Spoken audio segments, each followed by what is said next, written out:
It's the time most of us here, at least me at the desk, have been waiting for. I'm biased, I can't help myself. I love Battlefield 1, and I get the pleasure to talk about it with 1, Westy, and 2, Lars, creative director here at Battlefield 1. It's a pleasure to have you up here.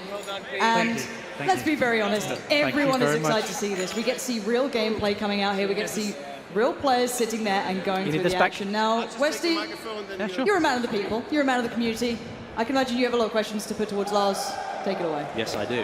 Mr. Battlefield, I have some questions for you. Official title. Thank you. Yes. First of all, I want to ask you about the horses, because you've been teasing them in little points of your trailers for a little while, but we're going to see some proper horse gameplay today. So tell us a little bit about them.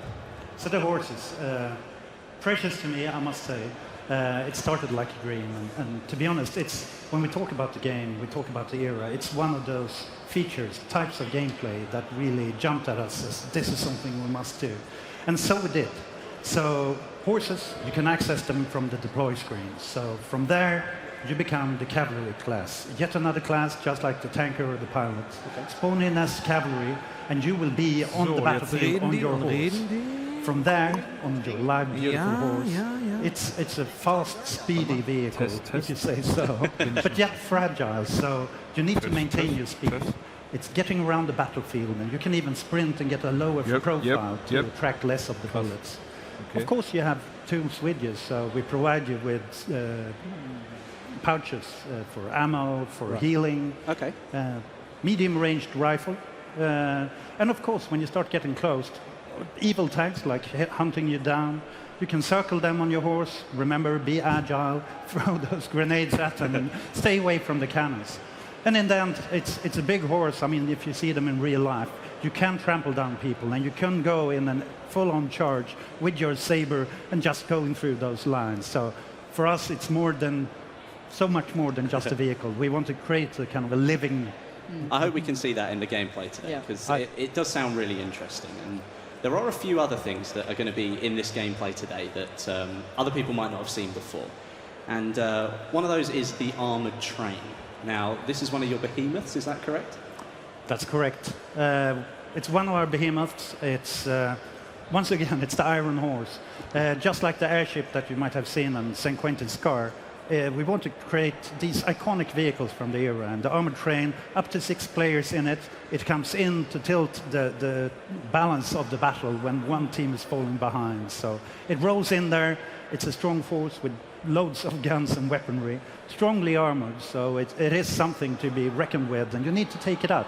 If you don't, well, you're probably going to have it.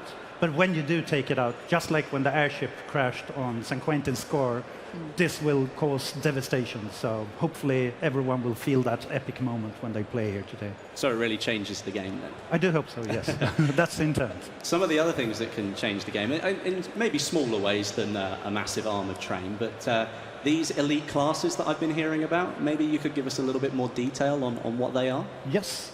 The elite classes, these are highly specialized classes, soldiers. So you can find them on the battlefield. So they are pickups, battle pickups, that you can find, and then you transform into one of these elite classes. And we wanted to capture these fantasies from this era where the flame trooper, for example, all dressed up in fire protective gear, the gas mask. You have your limitations, but all the flame in front of you. So you really need to outsmart that person and come from the back. You might have seen in the trailer the walking tank, the sentry. Yeah. Looks like a medieval knight in his armor. Same thing again. I mean, he sacrificed everything for that protective armor, but doesn't have the gas mask. So it's all about outsmarting them and finding that balance. And the last one, the tank hunter, is probably the one you see on your kill card when you die, since they're usually lurking in the shadows. Rifle probably at your height or something, with an enormous punch. So all of these highly specialized classes that are meant to make a difference and tilt the balance of the battle. It's good to hear. It's good to hear.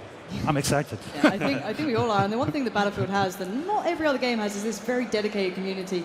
Already people were theory crafting, how do I counter this guy? Yeah. Oh wait, can he put a gas mask on? Can he not? I love watching this. Obviously, Westy, it's all your fault. I think you encourage this. But let's get down to what people have been wanting to hear as well now. When does the open beta start? Open beta, yes. Open beta is due to start 31st of August, and it's open for everyone on PlayStation 4, Xbox One, and PC. Nice. And if you do want early access, you should sign up on battlefield.com for the early, to become a Battlefield enlisted, Battlefield Insider is the word. All of these words. So many. Become a Battlefield Insider, remember to tick the box, and you will be part of it. So 21st of August, and you'll be part of the open beta. But of course, later on, it will be open for everyone. Well, Lars, it's been a pleasure. I know the community Thank you love for hearing having from you. Very specifically, you're a man of the people as well. Let's be very honest about this. Thank you. So thank you so much for joining us. We'll allow you to go away soon. But before you can leave, you have to stand here.